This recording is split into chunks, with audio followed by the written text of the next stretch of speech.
Hello, hello, hello. It is Moonshine Oracle with an energy check in for the masculine energy. Specifically, karmic masculine energy. Specifically, women that are just insanely controlling. They're masculine as hell, despite their feminine appearance.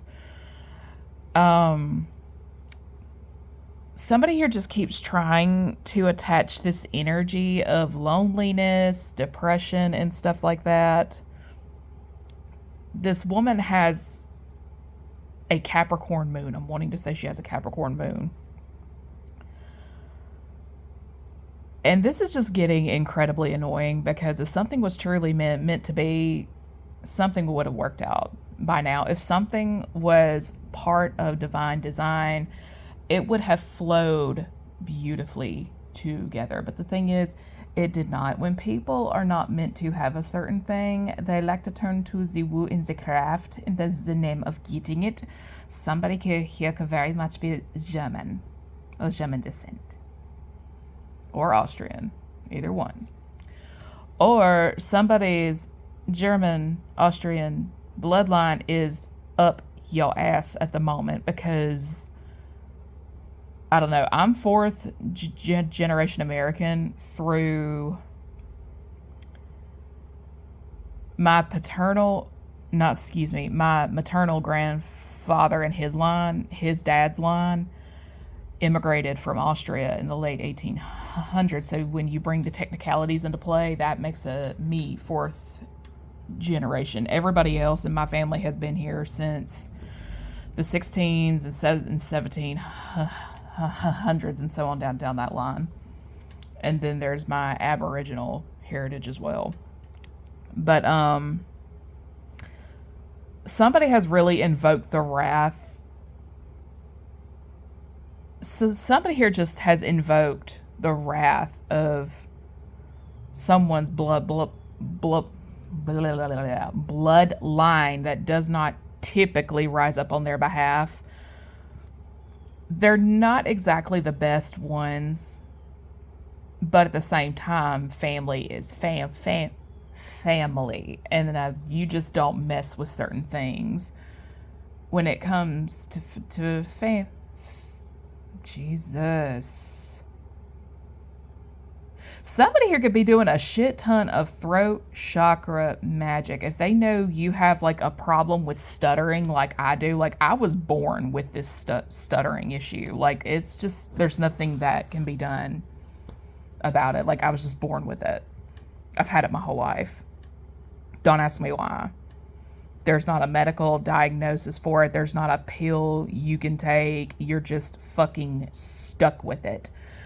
And a lot of people view that as a flaw, an impediment of sorts, a handicap, something impure, unclean, something not desired. And it's like, you know what? Fuck you too. Fuck you too. And I've said it once, I'll say it again. God will sometimes choose people to deliver a message because they know that you don't respect them. So that when you go coming to him, why, God, why? It's going to be the ultimate Uno reverse and shit like that. It's like, hey, I technically told you, you just didn't like the messenger I chose to deliver that message. It's something like that. Now, a lot of times, like, just leave well enough alone. Like, somebody here is not depressed. They're not lonely. Jesus Christ, I'm so sick of this shit. But at the same time, it's like it doesn't stop them from trying to project this because somebody is trying to make something match up with readings they got over a person or a prophecy they had no business trying to speak over another, in a manner of speaking. And I'll say it once, I'll say it again. If you are truly meant to be part of someone's purpose, this fuck shit is highly, unnecessary. You wouldn't have to go see a reader. You wouldn't have to contact a medium. You wouldn't even have to use a Ouija board or have a seance. And it's like the people who keep trying to do the Ouija boards and the seance with my spirit team. Like to get information. It's just like, it's only fair you get the worst of the worst. That's the thing. When you are in someone's energy without their permission, it's only fair you get wrong information. You get the worst of the ancestors up your ass. Because a lot of the folks on my mama's side were not the best people. They were not. They were not. They were not. They were not. They were not. They weren't. Mm-hmm.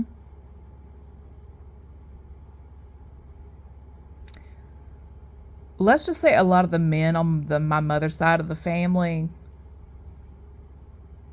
were the definition of domestic violence. Mm-hmm. They were. And if they didn't lay hands on you, they hit you where it hurt the most, and that is your head and your heart. Bruises fade. The chains that are in your own mind, those are the toughest to break. And no one gets pissed at you like somebody who is, metaphorically speaking, a chain breaker. In other words, you are the family curse breaker. We got copycats over here. I don't know what their deal is. I don't know if it's they just didn't have the best childhood. They don't know what being nurtured is, or they're just trying to be something or somebody they sure as fuck are not. It gets old. My worst copycats come from loving, nurturing, healing family dynamics.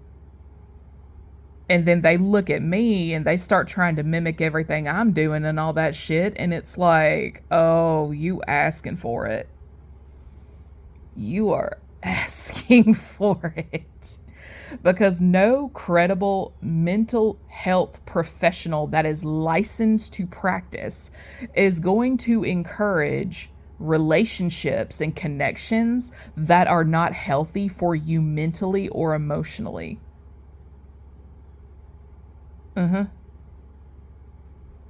Yeah.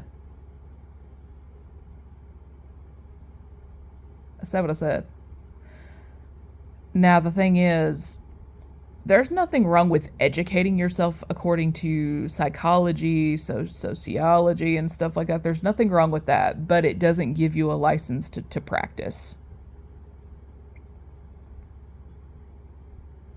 It does not give you a license to practice. It does not give you the right to go around diagnosing anybody. Believe me when I say you are cruising for the lawsuit of a lifetime. You are. And no one stalks you like somebody who is morbidly jealous and envious of you. Because when you're going around trying to find any information you can to hang over someone's head, to blackmail them, humiliate them, whatever, it's only fair they find out shit about you. It's only fair. It's only fair.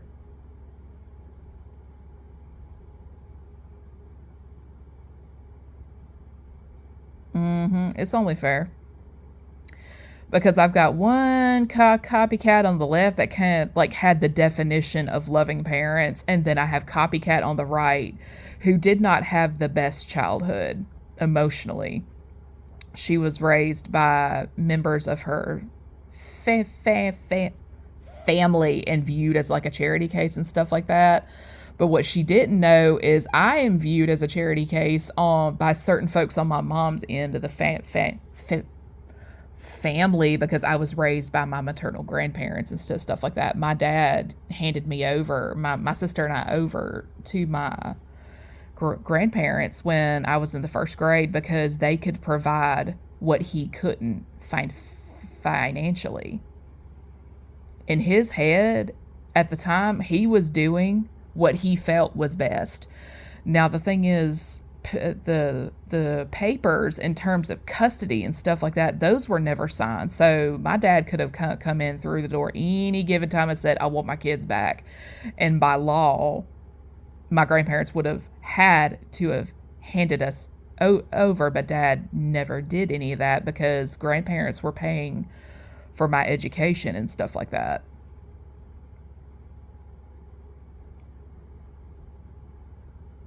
But the thing is, Copycat to the Right didn't know that. Copycat to the Right was not aware of any of the things that my grandparents have privately said to me one-on-one over the years that would lead to the dysfunction, that would lead to the distance, and just offense after offense after offense after offense after offense that would just say, that would lead me to say, fuck it, I'm out. Fuck it.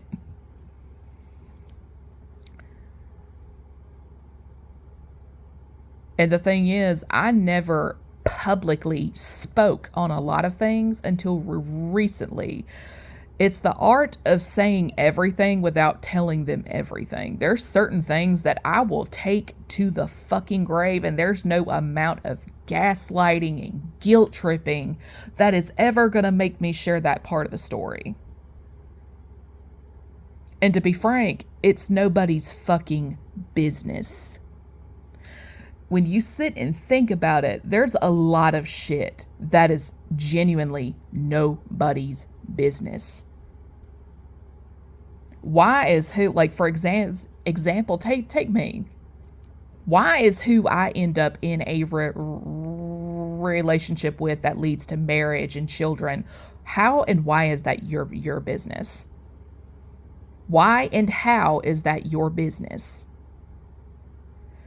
Me being a byproduct of the status in which I was raised in. Why is me manners, decorum, etiquette, why does that trigger you so much? Why?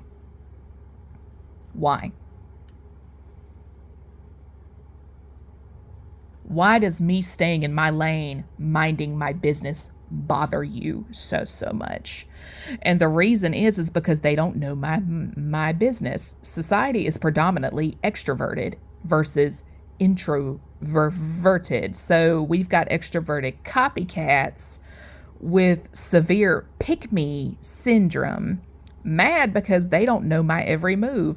I am more comfortable at home than I am going from party to party to party to party and stuff like that. I don't like like, if you are not a necessity, I don't want to see you on my doorstep. Excuse me. That was rude.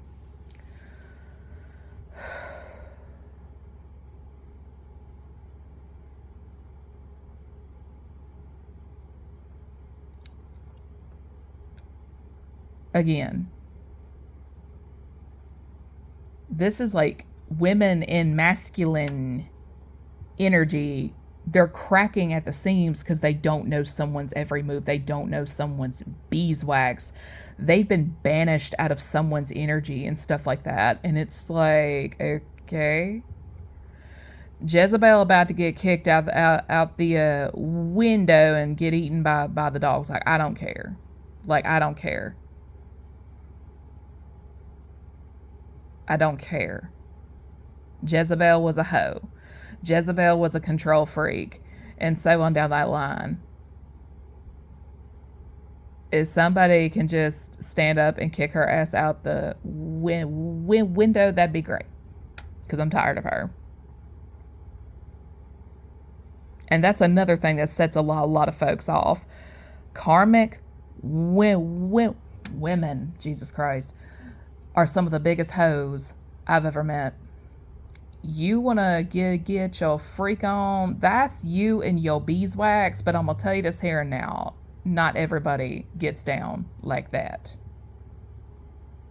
Now, back to what I was saying a few minutes ago about trying to make somebody match these readings they've been paying an absurd amount of money for, only to find out it's a crock of shit. Honey, stop it, because they just taking your damn money at this point. But the thing is, there's no hiding these transactions. The Cash Apps, the Venmos, the PayPals, the Zelles, the wires, the credit cards, cash payment, emails, texts. I mean, there's just no hiding this shit anymore. Somebody here is under government surveillance for like tax fraud, tax evasion, and Christ knows what the fuck else. Stealing from ooh, that 501c3 about to get stripped, baby girl. Ooh, honey. Nowhere, Delaware. See, the thing is, if somebody established a residency or some type of something in Delaware, like Delaware, if I remember correctly, is like is a haven for taxes and stuff like that. It's like a safety zone, if you will. But they're piecing those puzzle pieces together, and that's what you get for trying to play the IRS, the government, this, that, and the third. That's really what you get, because the pieces of the puzzle are coming together like, hey, this person's trying to cheat paying their taxes. They're living out of their charity. They're living out of their charity. That's how they're maintaining their house, their cars, their clothes, this, that, and the third. But the thing is, laws are laws, regardless of the fact, and if they got to apply to one, they got to apply to everybody. And hit dogs are hollering.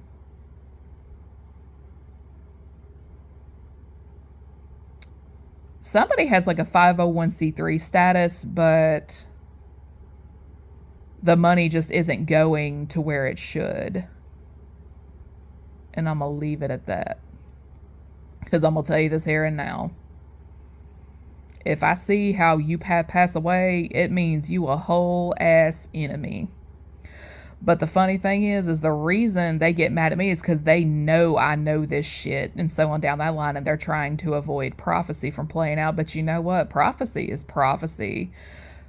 And God really does say, touch not my anointed, do my prophets no harm. So if a way is constantly being made for someone you're trying to portray as a karmic energy, if a way is always made for them, like even if it's a line of credit that they have to pay back, a way is a way. Karmisha here has been trying to block someone's every avenue in the name of making them look karmic as fuck. But high black water, a devil's daughter, and you have been playing with the marine spirits, my dear, and they coming. That's all I'm gonna say about that. They coming.